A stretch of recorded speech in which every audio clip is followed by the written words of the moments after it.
সরাসরি বিধানসভার ভেতরের ছবি আপনাদেরকে দেখাচ্ছি, যেখানে আখরুজ্জামানের সঙ্গে কুণাল ঘোষ কিছু একটা কথা বলতে যান এবং সেখানেই বচসা। এবং এই মুহূর্তে আপনারা দেখতে পাচ্ছেন ওয়েলের মধ্যে সকলে নেমে এসেছেন। সরাসরি ছবি দেখাচ্ছি আপনাদের, বিধানসভার ভেতরের ছবি।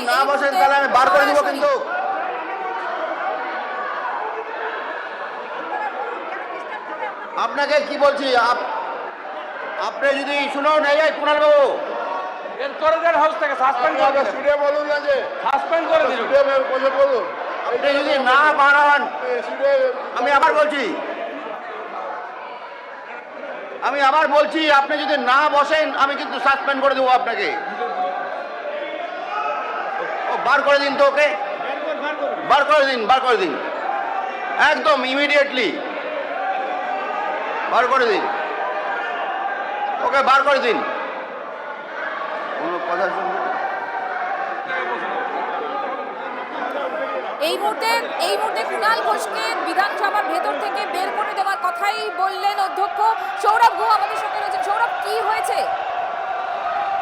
কুণাল ঘোষ তিনি বলেছিলেন যে এই মুহূর্তে ছবিটা তুমি দেখো, বিধানসভা থেকে মার্শাল এবং তার বাহিনী কুণাল ঘোষকে বের করে দিচ্ছেন। কার্যত হাতাহাতি, স্পিকারের নির্দেশে কিন্তু অধিবেশন কক্ষ থেকে বের করে দেওয়া হলো কুণাল ঘোষকে। কুণাল ঘোষ আজকে সকালবেলা সাংবাদিক সম্মেলন করে বলেছিলেন যে তৃণমূল কংগ্রেসের তরফে তাকে বক্তা হিসেবে শোভনদেব চট্টোপাধ্যায় তার নাম রাখছে, কিন্তু ঋতব্রত শিবিরের তরফে আখরুজ্জামান তার নাম কেটে দিচ্ছে। হোম বাজেটে তাকে কথা বলতে দেওয়া হচ্ছে না। যদি কথা বলতে না দেওয়া হয় তার নাম যেহেতু কেটে দেওয়া হয়েছে, সেই হিসেবে আখরুজ্জামান কথা বলতে উঠলে তিনিও কথা বলতে দেবেন না। সেই জায়গা থেকে দাঁড়িয়ে আখরুজ্জামান যখন বক্তব্য রাখতে ওঠেন হোম বাজেটের ওপর, তার সামনে ওয়েলে নেমে দাঁড়িয়ে পড়েন কুণাল ঘোষ। এরপরই কিন্তু ওয়েলে ধস। প্রতিবাদ অনেক রকম হয়, এখানে 5 বার 7 বার 8 বারের বিধায়করাও আছেন। এই রকম অসভ্যতা আমি বিধানসভায় আমরা আগে দেখিনি। আমরাও বিরোধী দলে ছিলাম, শাসক দলে ছিলাম, আছি। মাননীয় আখরুজ্জামান সাহেব এই বিধানসভার অনেক দিনের মেম্বার, প্রাক্তন মন্ত্রী। উনার বাবা হাবিবুর রহমান সাহেব মুর্শিদাবাদ জেলার আপামর মানুষের একজন শ্রদ্ধেয় ব্যক্তিত্ব। আজকে যেভাবে মমতাপন্থী তৃণমূলের একজন সদস্য তাকে কার্যত শারীরিকভাবে নির্যাতন করতে এগিয়ে গেছিলেন, আমি মুখ্যমন্ত্রী হিসাবে এবং লিডার অব দি হাউস হিসাবে এর তীব্র নিন্দা করছি।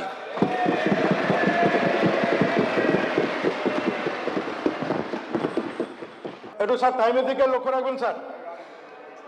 একজন অপোজিশন চিফ হুইপ হিসাবে দলের কোন সদস্যকে বক্তব্য রাখতে দেব কি দেব না, আমাদের দলের 80 জন বিধায়ক আছে, সেহেতু সব বিধায়ককে সবসময় বলতে দেওয়া সম্ভব হয় না। অনেক বিধায়ক বক্তব্য রাখতে চান, আমাকে দল এই দায়িত্ব দিয়েছেন, আমি আমার দলের যাকে ভালো মনে করব, যারা ভালো বলবে তাদের বলতে দেবো, এখানে কাউরি কিছু বলার থাকবে না। কারণ 80 জনের মধ্যে সবাই বলতে চাইলে 80 জনকে বলতে দেওয়া যায় না, এটা ওনার জেনে রাখা উচিত ছিল। মাননীয় অধ্যক্ষ মহাশয়, গত 20 জুলাই এই মহতী স্বজনের আমাদের হাউস অব দি লিডার মুখ্যমন্ত্রী 1993 সালে 21শে জুলাই কলকাতার রাজপথে গুলি চালানোরকে কেন্দ্র করে এবং পরবর্তীকালে 2011 সালে যে সরকার নতুনভাবে দায়িত্ব নিয়েছিলেন, সেই সরকার চ্যাটার্জি কমিশন গঠন করেছিলেন। সেই চ্যাটার্জি কমিশন রিপোর্ট সাবমিট করেছিলেন।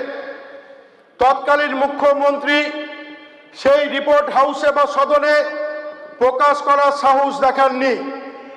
এই মুখ্যমন্ত্রী হাউসে সঠিক তথ্য উদ্ঘাটন করার জন্য ওনাকে আন্তরিক ধন্যবাদ এবং কৃতজ্ঞতা জ্ঞাপন করি।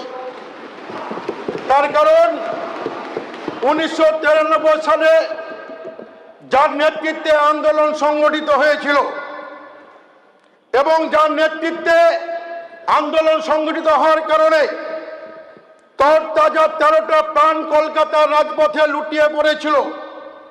শয়ে শয়ে কর্মীরা তারা আহত হয়ে হসপিটালে ভর্তি হয়েছিল।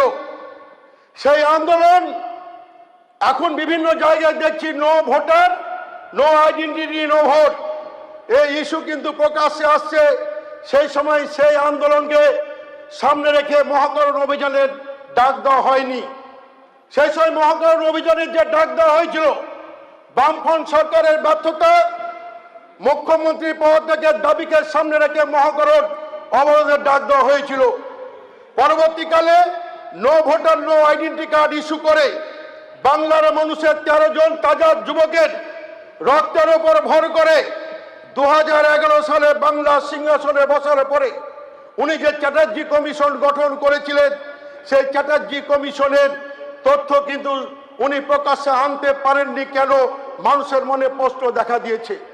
ডাক দিয়েছেন নেত্রী, সেই সময় স্বরাষ্ট্র সচিব যার নেতৃত্বে সেদিন গুলি চালানো হয়েছিল।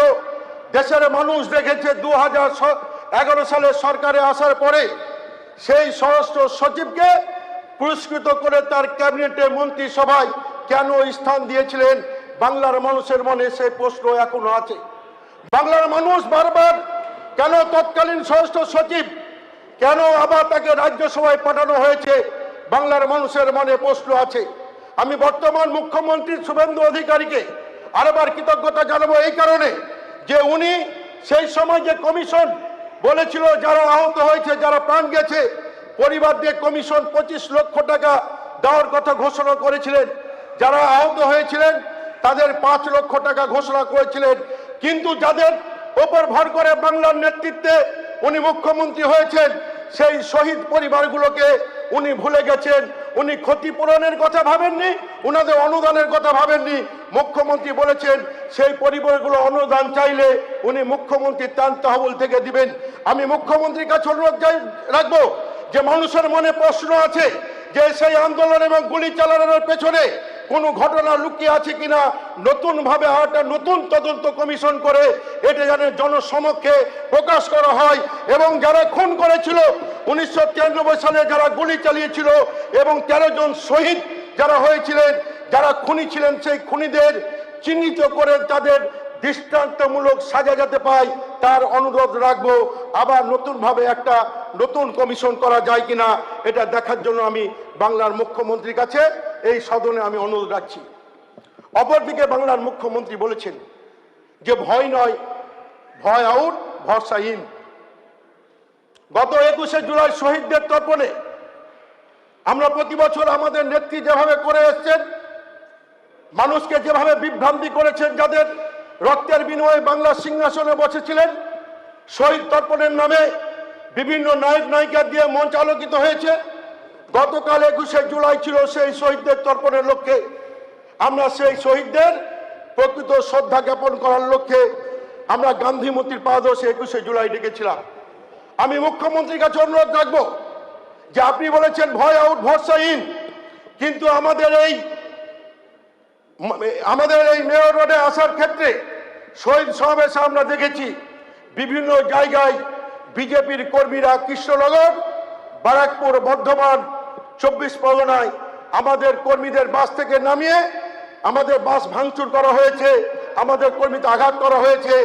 এই ব্যাপারটা আপনাকে দেখতে হবে যে আজকে যদি একটা রাজনৈতিক দল তাদের গণতান্ত্রিক অধিকার, তাদের শহীদ পরিবারদের তর্পণ করার লক্ষ্যে কলকাতা আসার ক্ষেত্রে বিভিন্ন জায়গায় যদি একটা রাজনৈতিক দলের কর্মসূচি পালন করতে দেওয়া না হয়, সেটাও কিন্তু আমি আপনাদের বিভিন্ন জায়গাগুলো আপনাদের বললাম, আপনি এই দিকে আপনি লক্ষ্য রাখবেন। আমি 4 নম্বর পাতায় উনি বলেছেন অবৈধ অনুপ্রবেশকারীদের চিহ্নিত করুন, আইন মেনে সরকারি নথিপত্র থেকে অযোগ্য ব্যক্তিদের নাম বাতিল এবং তাদের স্বদেশে ফেরত পাঠাতে হবে। আমরাও চাই না একটা অনুপ্রবেশকারী আমাদের দেশে থাকুক।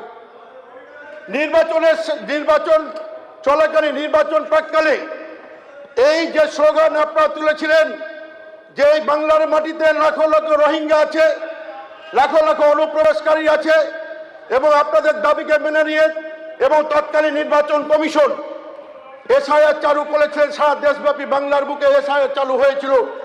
এসআইআরকে সামনে রেখে ভোটার তালিকার কাজ সংশোধনের কাজ শুরু হয়েছিল। আমরা এসআইআরকে সামনে রেখে দেখেছি যে আমাদের বাংলার বুকে অনেক বৈধ ভোটার সেই সময় এসআইআর কারণে ভোটার তালিকা থেকে নাম বাদ গেছে। যাদের নাম বাদ গেছে, যাদের নাম ডিলিট হয়েছে, তারা আবার ট্রাইব্যুনালে তারা অ্যাপিল করেছেন। আজকে বাংলার বুকে লাখো লাখো মানুষ আজকে আতঙ্কে আছে।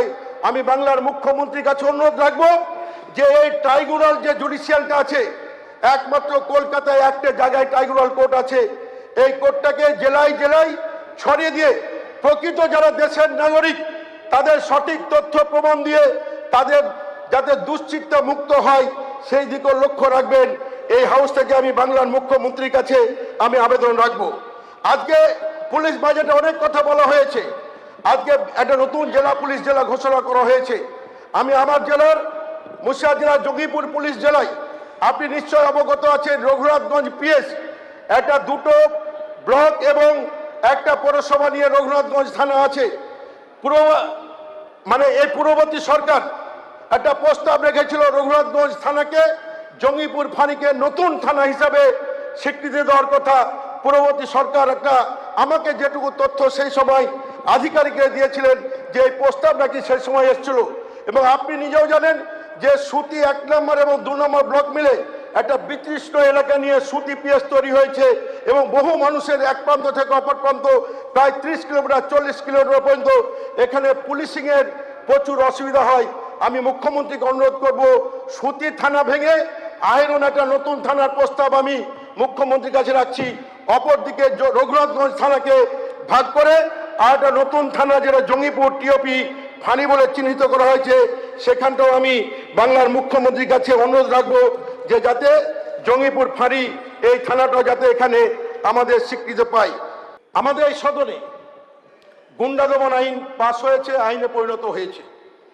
আপনি আমাদের ভরসা দিয়েছেন যে কোনো রকম ভাবে এই আইন মিসইউজ করা হবে না।